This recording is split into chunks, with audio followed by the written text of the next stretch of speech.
De badmintonclub op Ruiver die bestaat 40 jaar en dat werd afgelopen weekend al uitgebreid gevierd met een toernooitje en een reunie waarbij ook veel atleden aanwezig waren van de badmintonclub. Komend weekend staat er nog een evenement op de planning. Dan wordt er een clinic georganiseerd voor mensen die kennis willen maken met badminton. Nou, 40 jaar badminton op Ruiver, dat is al een hele tijd, zou ze zo zeggen. Dat is al een behoorlijke tijd, ja.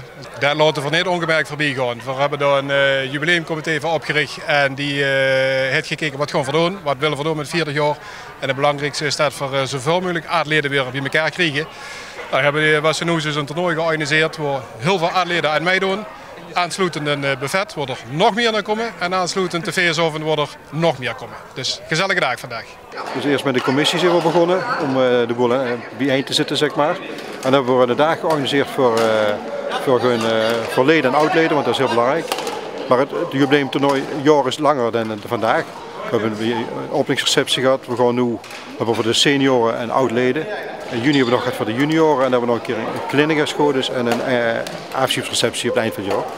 Vandaag hebben we dus nu een toernooi, daar doen nu 42 mensen met. En dan hebben we vanavond een buffet en daarna hebben we een reunie, er komen 110 man naar school. Dus dat is gewoon gezellig, heel leuk.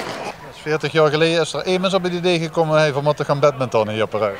40 jaar geleden zijn er een aantal mensen op dat idee gekomen. Er waren wat mensen die zaten in het gymzaal, in het eigen gymzaal aan de Gouverneur van Heuvelaan. En daar zijn ze begonnen. En er waren een aantal mensen in een andere week die dachten ook van nou, badmintonnen is een leuke sport. Hebben zich bijeengeraapt en zijn met thermoskannen en de rackets gewopend zijn ze begonnen in het gymzaalje. En dan zijn ze begonnen met de badmintonnen. En op een gegeven moment moet dat officiële vorm krijgen en is dat een badmintonvereniging geworden. En wie de sporthal hier geopend is in 1979 zijn ze naar de sporthal verhuisd. En is vanaf die tijd dit de toetsbasis van ons. Vorige week hebben we een project om badmintonsport te promoten. Dat is ook in deze hal hier. En daar kan iedereen gewoon komen om gewoon te proberen. Het is een soort clinic om kinderen zelf spelen. En ze mogen immers met om te spelen dus. We hebben op dit moment 100 leden. Verdeeld over de helft recreanten en de helft competitiespelers. Senioren zijn er 75 en jeugd 24.